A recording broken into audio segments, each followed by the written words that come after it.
चलिए जानते हैं आज की देश और दुनिया की सिलेक्टेड और काम की महत्वपूर्ण 50 खबरों को सिर्फ 5 मिनट में। अगर अभी तक आपने चैनल को सब्सक्राइब नहीं किया तो कर ले और वीडियो को लाइक।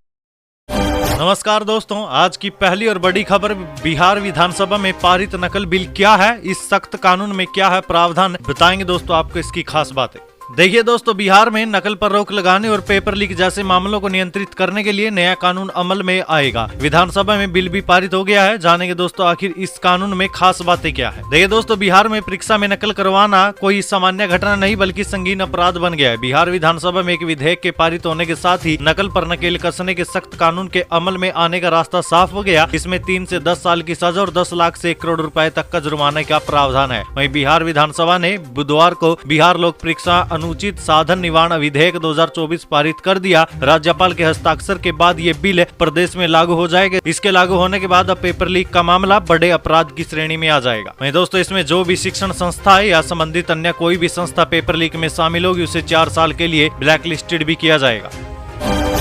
महिला हो कुछ जानती नहीं हो, बिहार विधानसभा में इतने क्यों भड़क गए नीतीश कुमार। देखिए, बिहार के मुख्यमंत्री नीतीश कुमार राज्य विधानसभा में बीते दिन फिर से अपना आपा खो गए थे। दरअसल दोस्तों, बिहार विधानसभा का मानसून सत्र चल रहा था। सदन शुरू होने के साथ ही विपक्षी महागठबंधन के विधायक आरक्षण के मुद्दे पर हंगामा कर रहे थे। वो वेल में इस बात को लेकर हंगामा कर रहे थे कि पिछले साल जो आरक्षण का प्रावधान पिछड़े, अति पिछड़े और दलित वर्ग के लिए बढ़ाया गया था उसे 9वीं अनुसूची में शामिल किया जाए। इस दौरान नीतीश कुमार ने कहा कि हम लोग इसके लिए लगे हुए हैं। केंद्र सरकार को इस संबंध में लिखा भी गया, लेकिन फिर भी विपक्ष शांत नहीं हुआ। इस पर नीतीश कुमार को गुस्सा आ गया। नीतीश कुमार का गुस्सा इतना तेज हो गया कि उन्होंने आरजेडी की महिला विधायक को भी फटकार लगा दी। आरक्षण को 9वीं सूची में शामिल करने की मांग कर रही आरजेडी विधायक रेखा देवी पर भड़के बिहार सीएम ने कहा कि अरे तुम महिला हो, कुछ जानती नहीं हो, कहां से आते हैं, इन लोगों ने कुछ किया है। 2005 के बाद महिला को हमने ही आगे बढ़ाया। उन्होंने यहाँ तक कह दिया कि चुपचाप बात सुनो, अभी हम बोल रहे हैं। कांग्रेस सांसद राहुल गांधी के खिलाफ शिकायत, संसद में दिए बयान को लेकर एफआईआर दर्ज करने की मांग। देखिए दोस्तों, कांग्रेस के सांसद राहुल गांधी के खिलाफ मुंबई के वीपी रोड पुलिस स्टेशन में लिखित शिकायत दर्ज कराई गई है। ये शिकायत 1 जुलाई को संसद में दिए गए उनके बयान को लेकर एक वकील ने दर्ज कराई है। अखंड हिंदू राष्ट्र समिति के वकील कुशाण सोलंकी की तरफ से दी गई शिकायत में ये मांग की गई कि राहुल गांधी के खिलाफ एफआईआर दर्ज कर सख्त कार्रवाई की जाए। पिछले 1 साल में रेलवे ने कितने लोगों को नौकरी दी, रेल मंत्री अश्विनी वैष्णव ने दी ये जानकारी। देखिए दोस्तों, रेल मंत्री अश्विनी वैष्णव ने रेल बजट को लेकर एक प्रेस कॉन्फ्रेंस में कहा कि रेल हादसों से निपटने के लिए 10,000 इंजन में कवच सिस्टम लगाया जाएगा। पूरे भारत में कवच का 4.0 वर्जन फाइनल कर लिया गया है। साथ ही उन्होंने कहा कि रेलवे में पिछले 1 साल में 1,40,000 लोगों को जॉब मिली। कुल 2 करोड़ लोगों ने नौकरियों के लिए आवेदन किया था। वहीं पिछले 10 साल में रेलवे ने 5 लाख से ज्यादा लोगों को जॉब दी है। वहीं अश्विनी वैष्णव ने यह भी बताया कि रेलवे का कुल बजट 2,62,200 करोड़ है। इसमें सेफ्टी के लिए 1,08,000 करोड़ आवंटित किए गए हैं। न्यूनतम वेतन और अग्निवीर पर पी चिदंबरम ने निर्मला सीतारमण के सामने रखी ये 5 मांगे। देखिए, कांग्रेस सांसद पी चिदंबरम ने बीते दिन वित्त मंत्री निर्मला सीतारमण के बजट पेश किए जाने के एक दिन बाद राज्यसभा में अपने भाषण में सरकार से 5 सवाल पूछे। उन्होंने सत्तारूढ़ भारतीय जनता पार्टी से 400 रुपए की दैनिक न्यूनतम मजदूरी सुनिश्चित करने और एमएसपी या न्यूनतम समर्थन मूल्य के लिए कानूनी गारंटी देने का आह्वान किया। वहीं उन्होंने पीएम नरेंद्र मोदी की सरकार से मार्च तक के एजुकेशन लोन की बकाया राशि माफ करने, विवादास्पद अग्निवीर सैन्य भर्ती योजना को खत्म करने और जो राज्य नहीं चाहते हैं उनके मेडिकल पाठ्यक्रमों में प्रवेश के लिए नीट परीक्षा को खत्म करने की मांग की। इसके साथ ही उन्होंने बीजेपी पर कृपया कुछ और कॉपी करे का तंज भी कसा। माताजी बोलने में एक्सपर्ट है, निर्मला सीतारमण से बोले मल्लिकार्जुन खड़गे, संसद में लगे खूब ठहाके।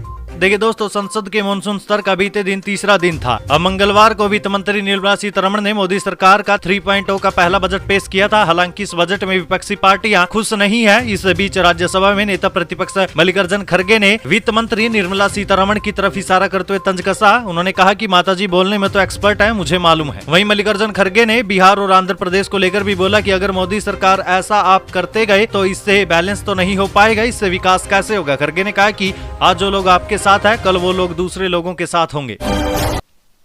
हम सरकार पर दबाव डालेंगे, किसानों से मुलाकात के बाद क्या बोले राहुल गांधी।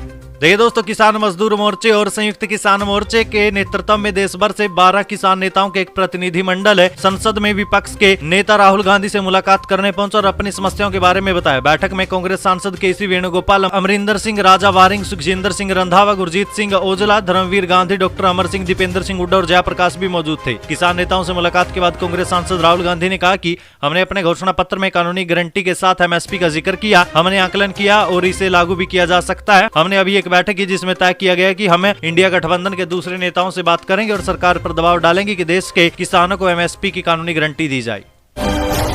हरियाणा का शंभू बॉर्डर खुलेगा या नहीं, सुप्रीम कोर्ट ने लगाई फटकार, सरकार से बोला किसानों से बात करें।